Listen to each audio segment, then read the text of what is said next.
Assalamualaikum warahmatullahi wabarakatuh. Kembali lagi di channel Suketireng. Di kesempatan kali ini saya Mang Dayun akan melanjutkan cerita yang berjudul Kemuning, wanita yang melahirkan dari punggung. Cerita ini ditulis akun Facebook bernama Maira Syakila. Bagi kalian yang ingin bacanya secara langsung, bisa kunjungi link yang ada di kolom deskripsi. Bagaimana dan seperti apa kelanjutan ceritanya? Tentunya tak usah berlama-lama. Langsung saja kita masuk ke ceritanya.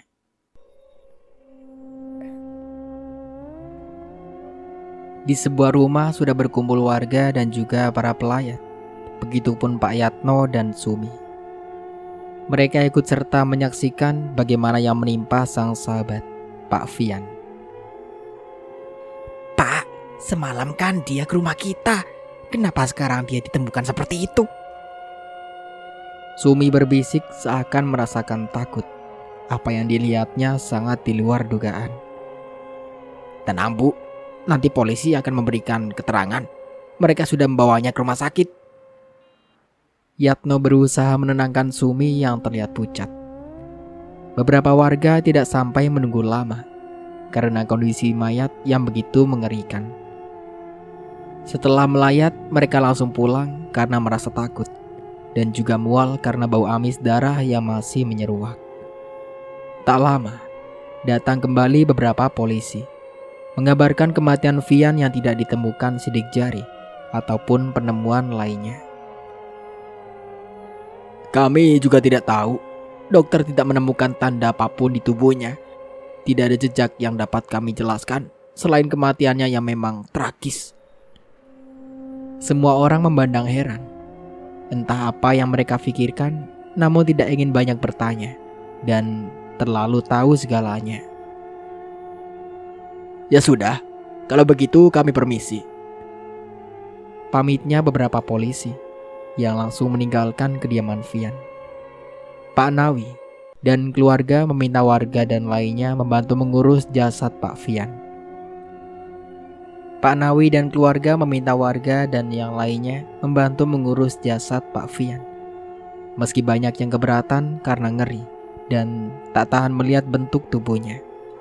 Darah merah yang pekat masih saja menetes.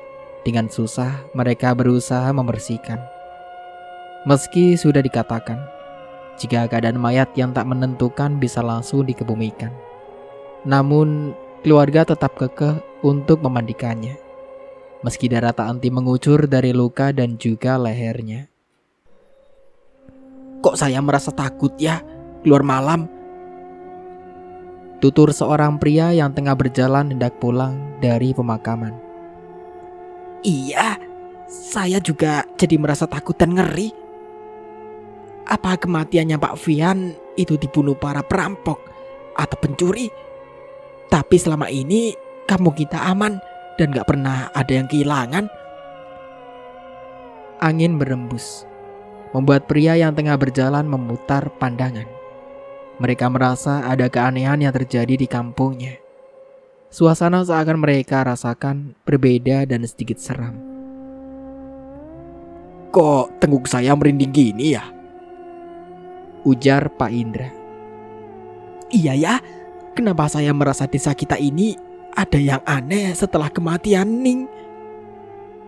Us, ayo pulang. Jangan bahas itu di sini, nanti didengar orang. Dengan perasaan dan pandangan terus menelisik, mereka akhirnya melanjutkan perjalanannya. Kematian Pak Fian seolah membuka kembali kisah lalu Desa Pati. Misteri desa yang selama ini ditutupi untuk membuat semua orang kembali yakin dan percaya bahwa hidup dan mati sudah ditakdirkan Tuhan. Iya, Desa Pati adalah desa paling mengerikan pada beberapa tahun dulu. Kematian seorang gadis dari warga sana dengan keadaan sangat mengenaskan membuat desa itu menjadi desa yang menjadi salah satu desa yang selalu dikatakan adalah desa mati. Karena kematian yang terjadi saat itu hingga menghabiskan banyak nyawa, hingga tersisa warga beberapa saja yang masih bertahan. Hingga desa kembali damai setelah usai kematian seorang pria kaya di Desa Pati yang merupakan kelompok dan perencanaan dari pembunuhan gadis yang bernama Asri. Gadis cantik anak dari keluarga sederhana yang bekerja di sebuah rumah juragan pemilik tanah di desa Pati. Ia ditemukan mati dalam keadaan tubuh yang sudah tidak layak dan tidak utuh. Bahkan terdapat luka sayatan di kemaluannya yang semakin membuat warga merasa sesak dan tak percaya dengan kematian Asri. Gadis cantik, baik dan sopan, namun ditemukan dalam keadaan yang naas. Hingga setelah kematian Asri, banyak warga yang mati dengan keadaan mengkhawatirkan. Ada yang mengatakan kematiannya memang disengaja dan sebagian dari mereka adalah pelakunya, sehingga menyebabkan kematian yang tragis itu menimpa desa Pati. Warga dulu sempat memberikan nama desa itu dengan nama Desa Mati. Namun setelah warga kembali datang dan kembali ramai, desa itu kembali menjadi damai dan diberikan namanya kembali Desa Pati.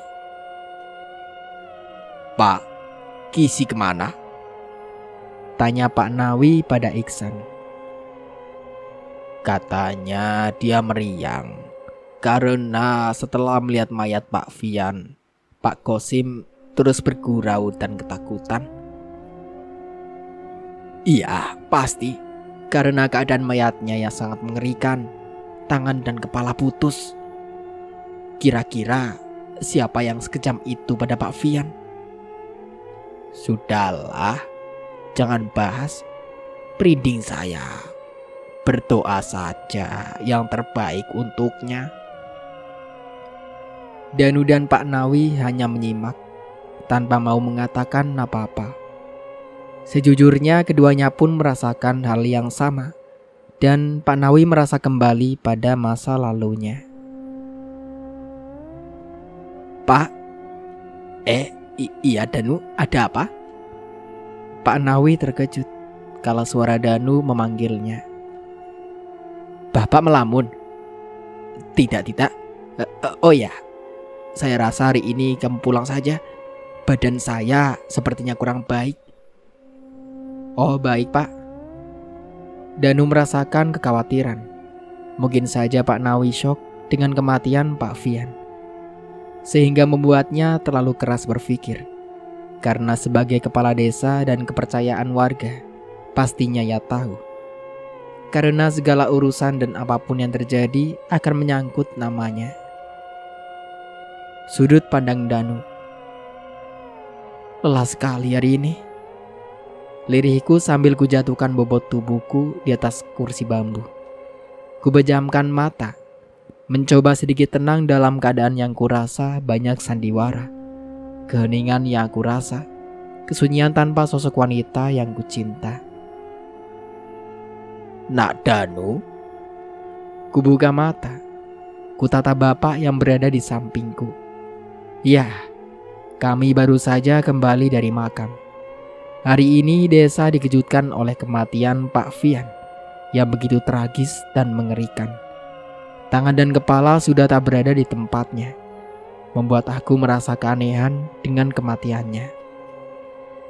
Karena setelah diperiksa, tidak ada tanda dan bukti yang dapat menunjukkan si pelaku. Ada apa, Pak? Apa kamu berpikir jika kematian Pak Fian... Bapak menjeda kata-katanya, seakan ada sesuatu yang ia pikirkan dan hendak ia tanyakan. Kenapa, Pak? Nah, Bapak merasa kematian Fian itu bukanlah dibunuh oleh perampok atau sebagainya? Lirihnya yang membuatku mengernyitkan dahi. Maksudnya, Pak? Saya tidak mengerti. Terlihat bapak yang menarik nafas dan membuangnya perlahan.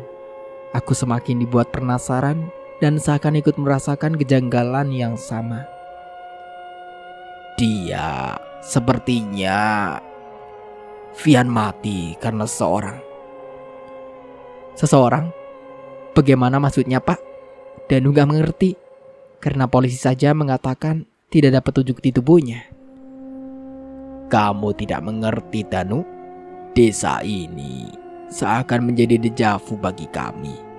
Ini bukan hal pertama kali kematian yang begitu mengerikan terjadi di desa ini. Bukan yang pertama kali? Ya, desa ini dulu pernah menjadi desa mati karena kematian warga yang sama, naas dan tragisnya. Bahkan dulu desa ini seperti tengah mengadakan mati massal karena warga yang mati sampai beberapa orang dan berserakan, dan terjadi setiap malam tiba. Siapa saja yang keluar rumah dan menginjak tanah pada malam tiba, mereka tak akan pernah kembali dan hanya pulang tinggal nama. Aku menelan ludah. Perkataan bapak membuatku sedikit terkejut. Ya, aku di sini belum lama tinggal, dan aku tidak tahu asal-usul desa ini. Hanya saja yang aku tahu, di sini memang banyak misteri berbagai macam kabar angin tentang warga dan semua orang di sini. Namun, aku tidak pernah tahu akan kabar yang baru saja dikatakan oleh bapak. Yang aku tahu hanya kabar jika desa ini masih kental dengan aura negatif. Bahkan masih sering orang melihat penampakan, meski aku tidak pernah bertemu.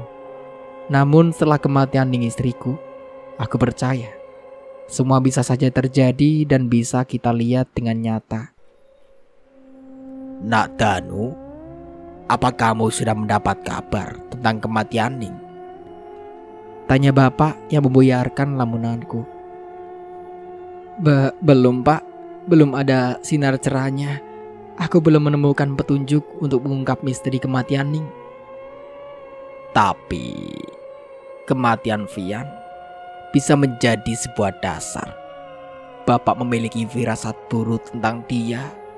Entah mengapa Bapak merasa kematiannya seakan ada hubungan dengan kematian Ning. Pak Vian, maksud bapak dia pelakunya? Bapak tidak tahu. Namun melihat kematian Vian, Bapak seakan... Pak, sudah ya. Danu akan cari tahu semuanya. Sekarang bapak istirahat. Ku coba menghentikan perkataan bapak. Aku tidak mau berkepanjangan. Aku ingin menemukan sendiri orang yang sudah dengan kejam membunuh istriku. Aku tidak tega melihat wajah dan netra bapak yang begitu terluka karena mengingat kematian Ning. Danu masuk dulu pak. Kutinggalkan bapak yang masih terpaku di kursi. Entah mengapa mendengarkan ceritanya, aku ikut merasakan sesuatu. Dan ya, aku melihat Ning di hutan. Aku tidak salah jika sebelum pulang aku melihatnya. Apakah dia ingin memberikan petunjuk? Waktu berlalu begitu cepat. Tanpa terasa hari ini hari 40 kematian Ning.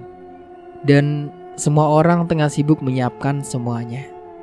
Kembali ku tatap bingkai foto di mana aku dan Ning tengah bersanding.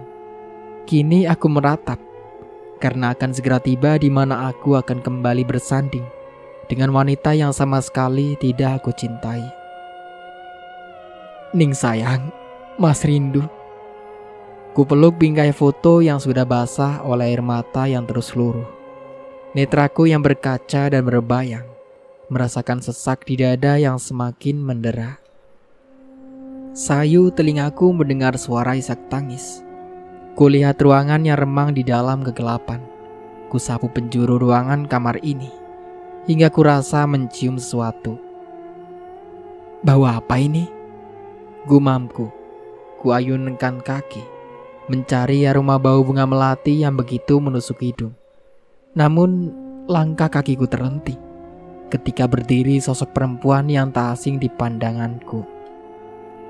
Ning, sakit mas, sakit. Lirinya dengan wajah pucat dan bibirnya yang memutih. Ning, katakan siapa yang melakukan itu? Tolong katakan pada mas.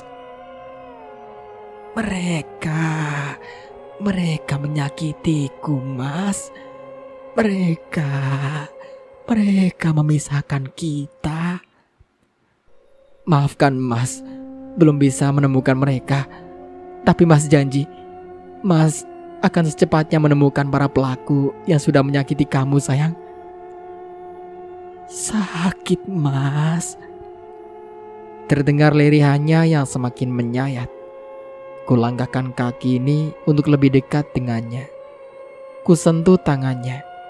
Dingin. Begitu dingin kala ku sentuh tangannya. Tidak ada kehangatan yang biasa ku rasakan. Kupeluk tubuhnya meski dingin menusuk di kulit. Namun seketika tanganku meraba sesuatu dari punggungnya. Seperti lendir. Lalu kulihat dengan menarik kedua tanganku. Darah. Liriku. Kuputar tubuh Ning. Seketika pandanganku berubah. Mataku membulat sempurna dengan mulut yang menganga. Ning, kenapa dengan... Mulutku terkatup tanpa bisa berkata-kata. Kalau wajah Ning pun ikut berubah menjadi menyeramkan. Aku mengerjap dengan keadaan gelap. Rupanya aku bermimpi. Aku ketiduran dengan memeluk bingkai foto pernikahanku. Kuusap peluh dan keringat yang bercucuran.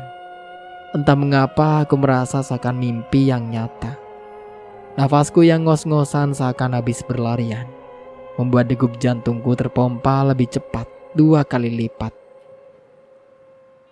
Astagfirullah. Segera ku ucapkan lafaz Allah. Kuturun dari ranjang hendak membuka pintu. Ibu lebih dulu membuka pintu. Melihat kamarku yang gelap, ia seakan membuka mulut namun lebih dulu ku jelaskan. Maaf, saya ketiduran Bu. Jadi lupa menyalakan lampu. Tukasku menjelaskan. Sebelum akhirnya ia kembali bertanya. Kamu baik-baik saja, Nak? Baik Bu, ada apa? Tadi kami mendengar kamu berteriak. Apa ada sesuatu yang terjadi? Aku diam. Entah mengapa rasanya berat. Berat bagiku menerima kenyataan jika Ning sudah tiada. Ikhlaskan, Nak. Ibu juga kehilangan. Tapi jika ibu terus bersedih, Ning akan jauh lebih sedih. Bu, saya tidak bisa menerima ini. Saya sangat mencintai Ning, Bu. Ibu paham, Nak Danu. Tapi kita sekarang harus bangkit. Jangan terlalu dalam terpuruk dalam kesedihan. Lebih baik kamu lebih giat lagi dalam menjalani hidup. Riana masih membutuhkan kamu, Nak. Apa yang ibu katakan ada benarnya. Harusnya aku lebih memperhatikan putriku. Dia buah cinta kami berdua yang menjadi pengganti Ning di dalam hidupku. Ayo, Nak. Ini sudah mau Isya. Sebentar lagi tetangga akan datang untuk ikut mendoakan Ning. Aku bersiap. Menurut dengan apa yang dikatakan ibu mertuaku. Aku harus bangkit. Meski sebenarnya berat untuk aku terus berjalan tanpa Ning di sisiku. Selama ini, dialah yang selalu menyemangatiku. Dia yang selalu ada di kala aku sedih dan pilu. Tapi kali ini, justru aku sedih dan pilu karena kepergiannya. Mas janji akan segera mendapatkan mereka yang sudah menyakiti kamu sayang. Kuayunkan kaki. Setelah berganti pakaian, ku duduk bersama bapak dan warga yang ikut untuk mendoakan istriku. Namun, pandanganku menangkap sesuatu.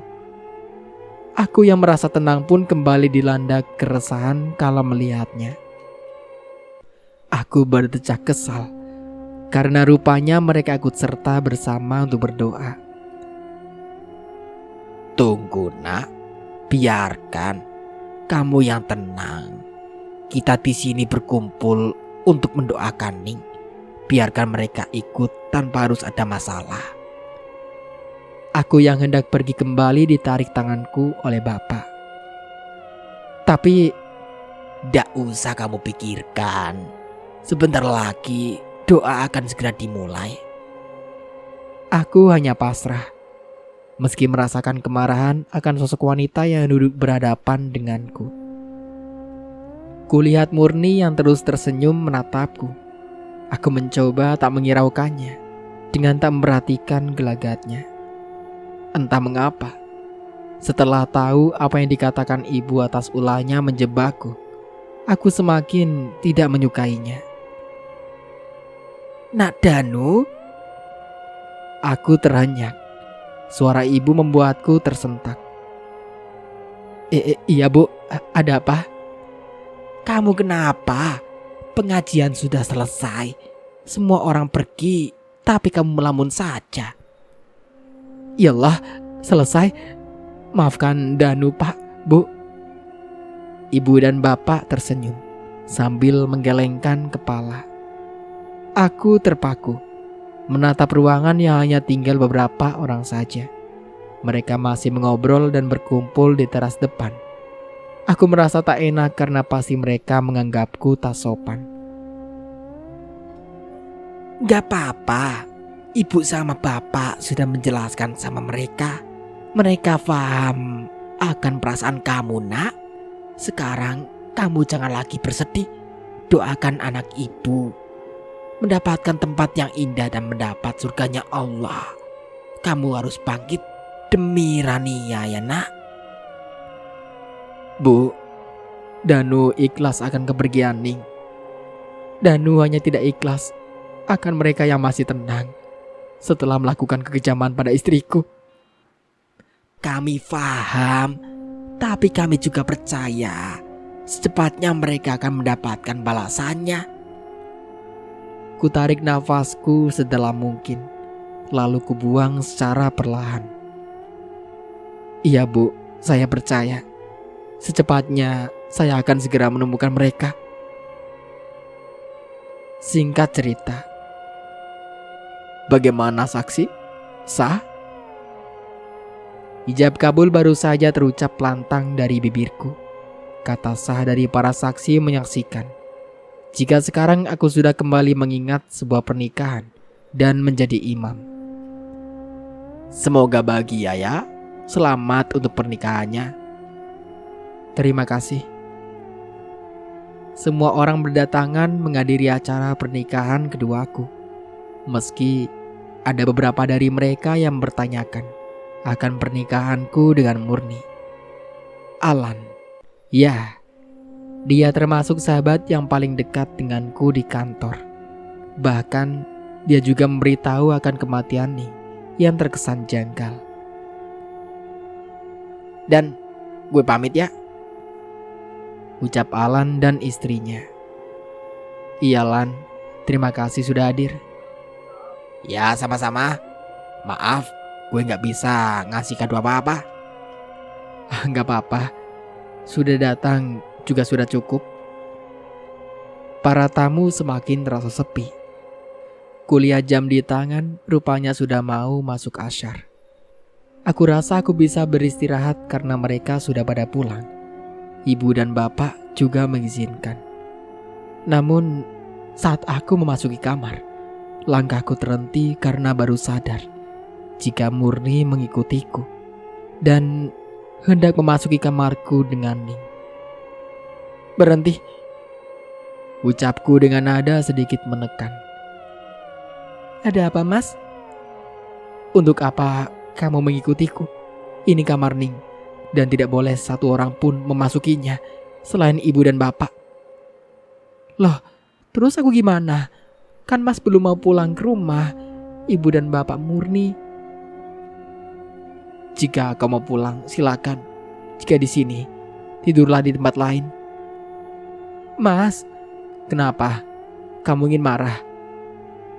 Aku istri kamu loh. Terus kalau nggak tidur sama kamu, aku tidur di mana?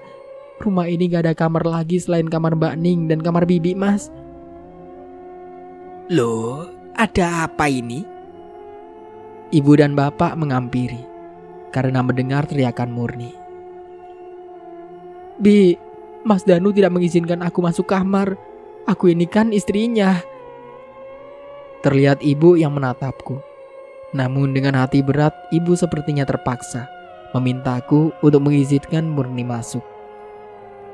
Enggak Bu, ini kamar Ning. Murni gak berhak memasuki kamar ini. Tegasku menekan lebih dalam. Nah, Murni sekarang istri kamu. Berdosa jika kamu mengabaikannya. Ning tidak akan keberatan. Ibu percaya dia mengizinkan Murni istri kamu singgah di kamarnya. Dengan berat, ku geserkan tubuh yang menghalangi pintu kamar. Murni tanpa bicara langsung masuk mendahuluiku. Masuk, istirahatlah. Setelah itu kamu ke rumah Sumi, mertua kamu sekarang. Bu, bagi saya, ibu orang tua saya. Tapi kini Sumi, orang tua Murni juga orang tua kamu. Ibu sama bapak mau keluar sebentar. Bude Rati ada perlu sedikit sama kami. Sambungnya setelah menyentuh pundaku. Ibu berlalu meninggalkan aku bersama Murni.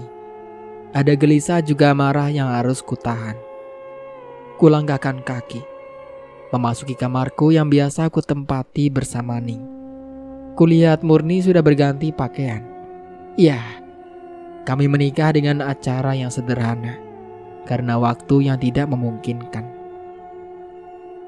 Mas, kita ke rumah ibu sekarang ya. Ibu sama bapak sudah menyiapkan makan malam untuk kita. Ujar Murni. Hendak ku tolak, namun sikap ibunya berbeda dengan ibu mertua. Ya sudah, Mas gak ganti pakaian? Tanyanya, yang ku jawab dengan tatapan tajam. Ya sudah, kalau gak ganti, kita berangkat ya.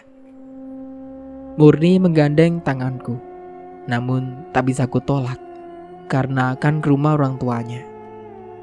Sesampainya di rumah, aroma masakan sudah sangat tercium hingga ke depan, membuat perutku yang memang belum terisi asupan makanan sejak siang tadi. Assalamualaikum, ucap Murni. Waalaikumsalam. Ayo Mas, ibu sepertinya sudah menunggu. Murni menarik tanganku. Aku hanya menurut, tanpa mau banyak bicara. Setelah berhadapan dengan mereka, hanya kusuguhkan senyum kecil, tanpa mau menyapa atau berbicara sedikit pun. Ayo makan, ibu sudah siapkan ini khusus buat kalian. Kulihat Murni dengan gesit menyiapkan nasi untukku. Iya, dia memang cantik, namun sedikit pun tak membuat goyah perasaanku. Makan Mas, jangan melamun terus, ujar Murni. Tanpa ku sauti ucapannya dan langsung mengambil piring di tangannya. Aku makan tanpa bicara, tanpa sedikit pun mengeluarkan suara. Mas, malam ini kita tidur di sini aja ya. Di luar hujan lebat. Kalau mau menginap silakan, saya mau pulang. Mas, kamu kenapa sih? Kenapa cuek terus sama aku? Apa aku salah? Aku ini istri kamu sekarang. Mas, kamu berjanji yang mau menikahi aku. Tapi sekarang kamu malah seperti ini. Tanganku sudah mengepal. Namun sekuat tenaga aku harus bisa menahan marah. Jangan sampai Ibu Murni mendengar ucapan Murni, karena bisa membuatku semakin dalam masalah. Baiklah, saya akan tidur di sini. Tapi jangan harap saya akan menyentuh kamu kembali. Cukup sekali saya membuat kesalahan. Tapi Mas, keberatan? Tidak masalah, saya bisa pulang kok. Jangan Mas, baiklah.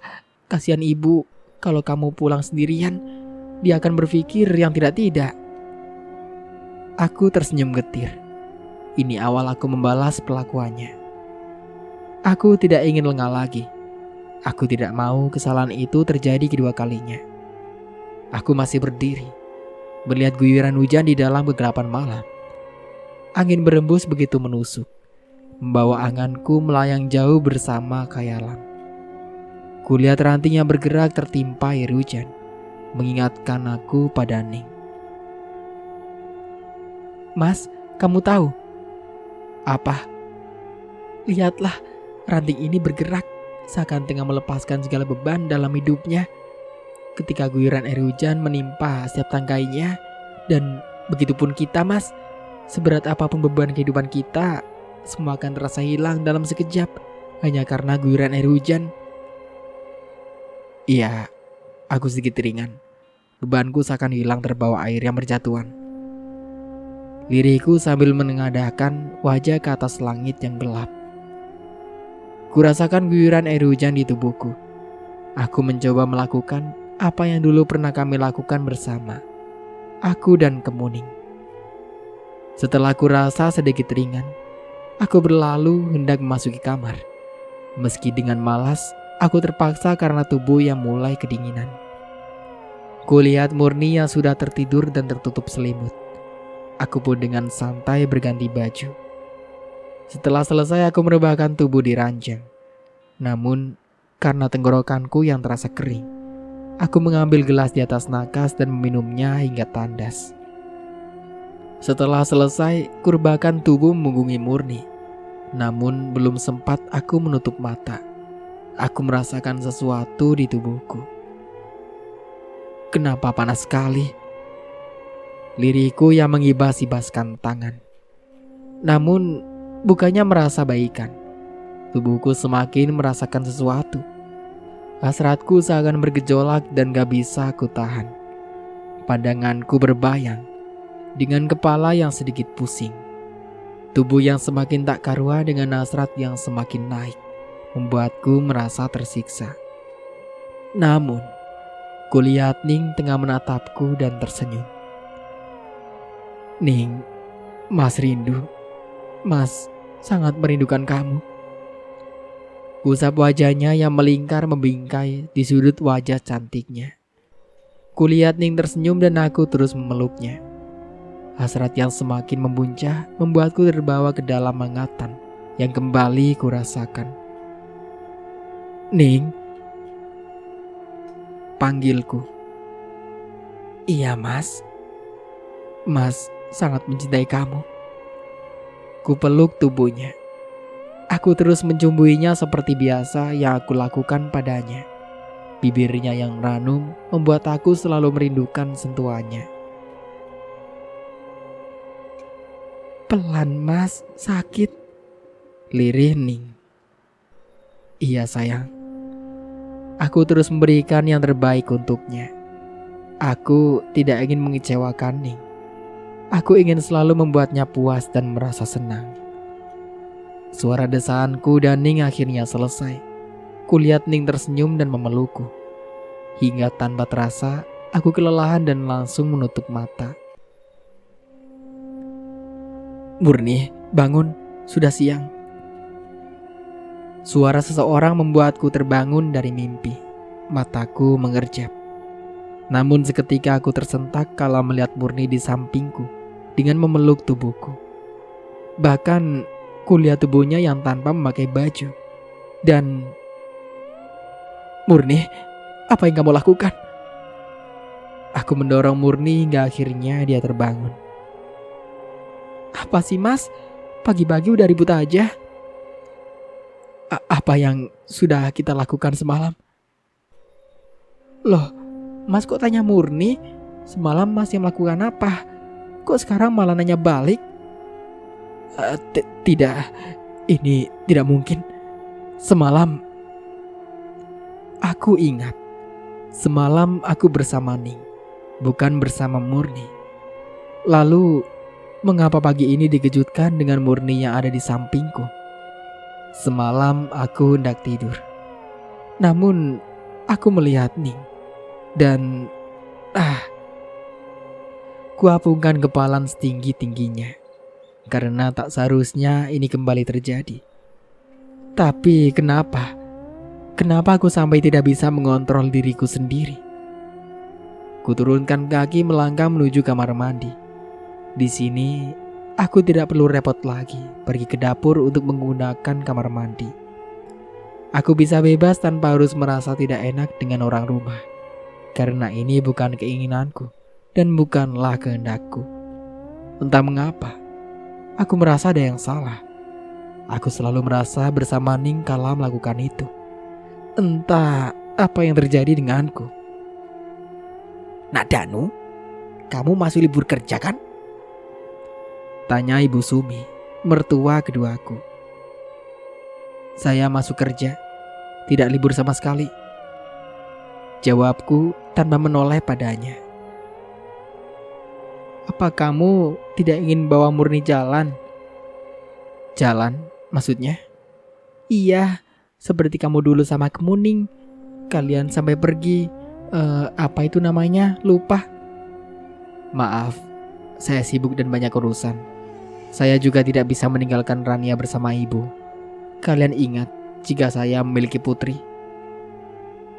Loh, kan ada Endayang. Maaf, sampai kapanpun saya tidak akan pergi selain dengan istri saya, Ning. Murni terpaku mendengar perkataanku. Ia meremas dada dengan kelopak mata yang menganak. Mas, Mbak Murni itu sudah gak ada. Istri kamu saat ini itu aku. Tapi tidak bagi saya. Ning masih bersama saya. Maaf, saya permisi. Mas, tunggu. Apalagi, ingat, saya hanya menikahi kamu Murni. Bukan berarti kamu bisa perlakuan saya sesuka hati kamu. Tapi Mas, kulangkahkan kaki meninggalkan Murni. Tanpa kulihat lagi dan pergi menjauh. Kepalaku dipenuhi berbagai pertanyaan. Entah mengapa semalam aku bisa melihat Ning. Dan sampai melakukan itu kembali dengan Murni. Semalam aku hanya... Air. Ya, aku ingat. Semalam sebelum akhirnya aku tidur, aku sempat minum air di dalam gelas yang sudah berada di atas nakas. Apa jangan-jangan? Aku yakin jika Murni menaruh sesuatu di dalam minuman itu, aku harus menyelidikinya. Aku harus segera mengungkap semuanya. Semilir angin berembus, membuat gemerisik daun terdengar bersautan. Bulan bersinar dengan begitu terangnya. Kulihat bintang di sana. Biasanya Ning sangat suka dengan keadaan seperti ini. Indah, malamnya berbalut bulan dan bintang. Maafkan Mas Ning. Mas sudah melakukan kesalahan karena sudah mengkhianati kamu. Air mata tanpa diduga telah tumpah, mengingat aku yang sudah mengkhianati istriku. Ya, pernikahanku dengan Murni tidak ubah dengan pengkhianatan bagi istriku. Brak, aku tersentak. Suara di dalam kegelapan begitu membuatku terkejut, saking kerasnya. Suara apa itu? Kuayunkan kaki menuju suara. Namun, semakin ku kejar suara itu semakin menjauh. Sayu ku dengar suara teriakan seseorang.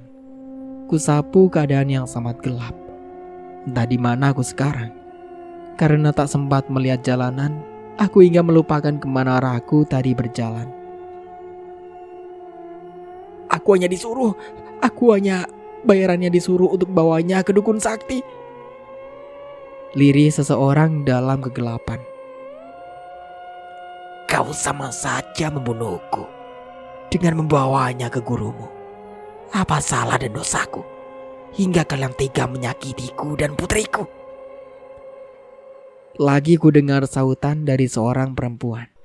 Namun suaranya begitu parau dan berat. Ampuni aku, Ning. Ning? Telingaku sepertinya tengah salah. Gak mungkin jika dia menyebutnya nama Ning. Kau tega memisahkan anak dan ibunya, memisahkan seorang istri dari suaminya, Arisman. Arisman. Aku kembali mengulang kalimat yang dikatakan sosok perempuan yang tak bisa aku lihat. Namanya seakan tidak asing dan aku pernah mendengarnya. Namun entah dia siapa.